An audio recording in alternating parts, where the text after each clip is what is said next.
Hello, lovely weirdos! Today we're going to talk about beauty because I haven't talked about beauty in a really long time. That is partially due to the fact that I haven't noticed how amazing my skincare routine and just my routine in general is until I traveled and everything got destroyed, my skin broke out, it was absolutely awful. But before I get into what I use and what I do, I'm going to talk about a thing that's part of my beauty routine that I wish wasn't, and I highly, highly recommend that you guys don't do it either. And that is, well, it's kind of a story. Terry and I were brushing our teeth in the same bathroom last night, and we don't usually do that because I'm all elbows and I'll hit them and I'll just be really clumsy. And I hate when I need to spit and they need to spit and then I have to wait and my mouth is burning. It's just really inconvenient. So we were both brushing our teeth in the same bathroom together, and while we were doing so, I noticed Terry will stand there brushing his teeth, he'll look in the mirror and be like, well, there I am, and then he'll stare at the roof cross-eyed or like get lost in his thoughts.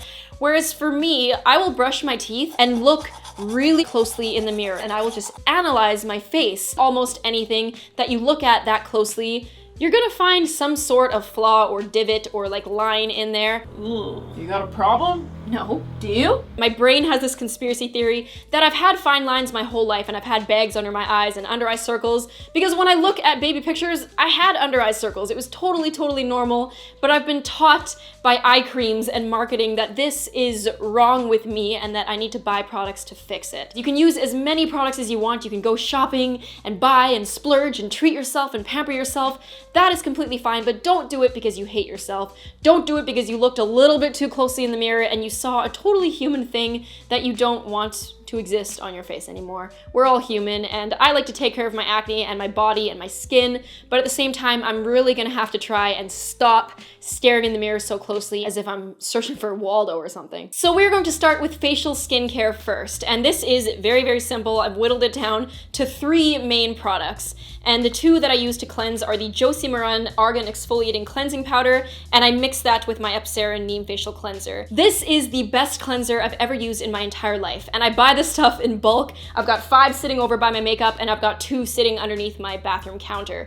It is that good. It cleanses well enough that it gets all of my makeup off, and at the same time, it's gentle enough that it doesn't completely strip my skin or dry it out. It doesn't make my skin break out. It actually fixes all of my breakouts, and every time I've switched cleansers, I ended up breaking out. I love this stuff. I recommend it to all of my friends, and these 2 together are particularly amazing because the exfoliant gets all of the dead skin off while this just cleanses, and I don't have to use a toner after I use this because it's pH balanced. It's the best. Make sure that when you use this, you mix it with an oil or a thick cleanser, otherwise it's too abrasive and it'll end up damaging your skin.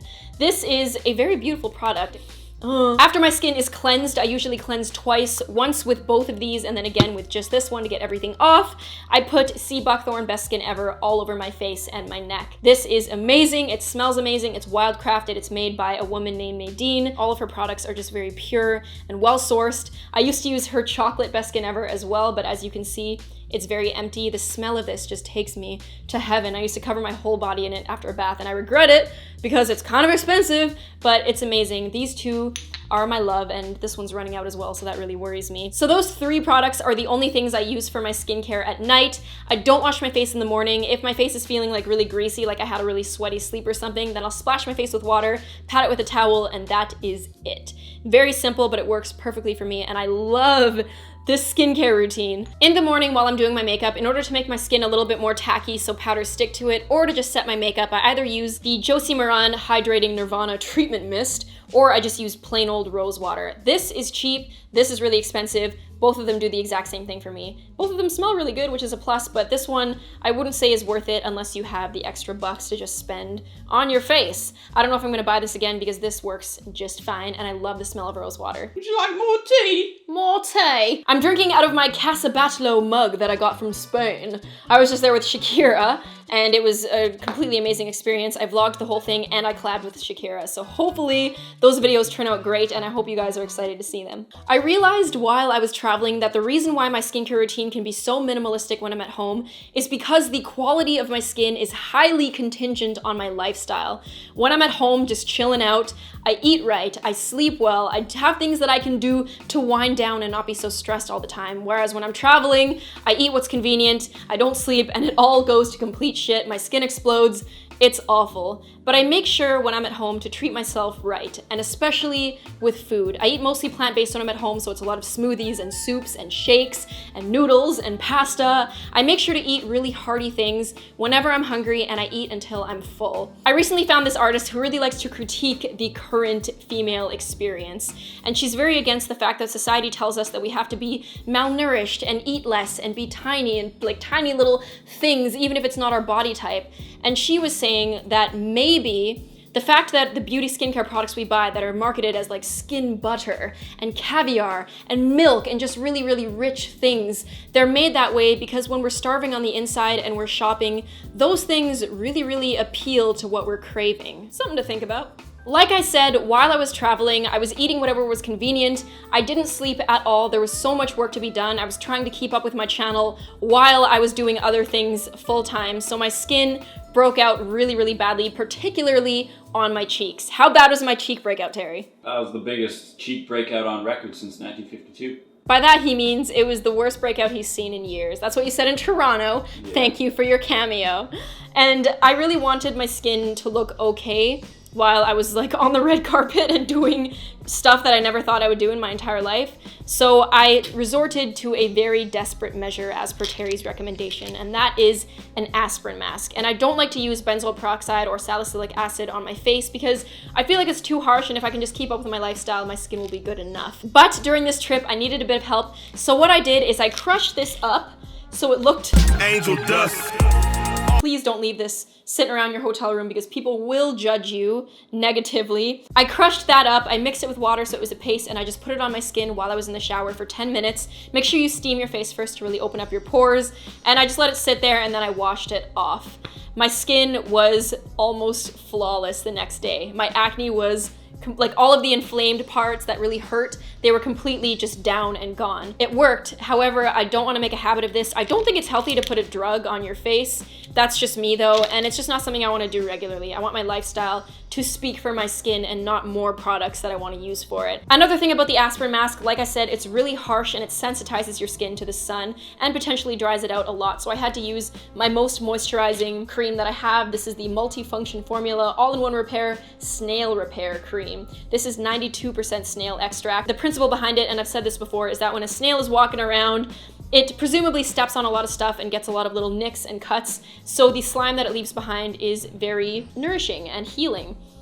I try not to use this too much as well, but it really, really works when your skin just had a power clean and needs to be moisturized. And there was actually a time where I was in the hotel looking in the mirror and I was like, Terry, I need more active ingredients, I need more skincare products. And Terry was like, no, Cassie, when you get home, you're gonna go back to your lifestyle and your skin is gonna look good again. And I did. And it does. So I drink a lot of water because I can really, really see that on my face. I don't do this anymore. I do what I showed you. And as for body care, sometimes I'll dry brush, but I'm trying to be a minimalist lately, so I don't really do it. Before you even hop in the shower, you start at your feet and you brush all the way up to your heart. This is very exfoliating and gets all the dead skin cells off. Otherwise, I will use Buffy the Backside Slayer by Lush. I really like using this on my butt. And I just make sure to get in there and scrub it, get it on my legs, on my stretch marks, all that beautiful stuff. And it makes my skin feel really good and really moisturized. But if I just want to moisturize after a shower and I want to skip all of the exfoliating from my body, which isn't entirely necessary, before I get out of the shower, I'll turn the water off, my skin will still be wet, and I'll cover myself in Honest face and body lotion. Either this or Avalon Organics Coenzyme Q10 Repair. Either of these, I really like this one lately. I'll put it all over my body and then I'll just pat dry with a towel and hop out. And that is how I moisturize my body. It feels really good, smells really good, and I hate when my skin feels like really greasy after I moisturize, so that's why I do it in the order that I do it, because I don't like the stickiness and like when I put my pajama pants on and like they're sticking to my legs. I think that's really gross. So when I just pat dry right before I get out of the shower, it's a good mix. I'm just gonna talk about some other miscellaneous beauty things that I always get asked about. I haven't been exercising purposely lately because life has kind of been my exercise. I've been walking around a lot, doing a lot of things. If I don't get out of the house in a day, then I'll just go for a walk for an hour and just think about stuff. I feel like walking is one of the most healthy things you can regularly do. And I always see like old Chinese couples like on the path and they're really old, but they're really healthy because they walk a lot. Never underestimate the power of walking.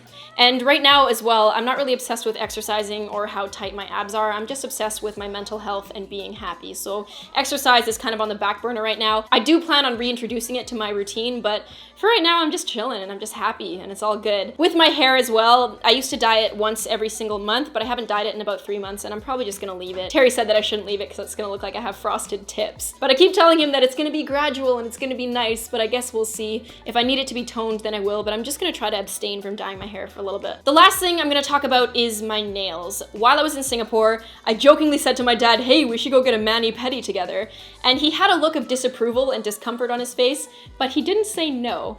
And all of a sudden I got obsessed with the idea of picturing him getting his feet massaged and scrubbed in one of those chairs. So I was like, Dad, we have to do it. Let's go. Let's do this right now. So he caved and we went and we got our nails done. And I got gel nails. I really like them. I started out with yellow and I ended up changing them because you can't really get this off and you feel like you have to change it, but at the same time, I really liked going and getting my nails done and not worrying about it for 2 weeks and picking a bomb-ass shape and it doesn't break because the gel is so strong. I also really like just kind of supporting my local nail business. I mean, the girls who work there are super nice. The activity of leaving and going out with friends and getting my nails done has been a really good activity, but at the same time, I'm not sure if this gel is biodegradable, and they take it off with acetone, which is very toxic for you in high doses, so I don't like putting that on me. I'm not sure if me or the person doing my nails smelling those fumes is a really healthy thing. And in order to make the gel on the nails set, you put it under a UV light, like your entire hand.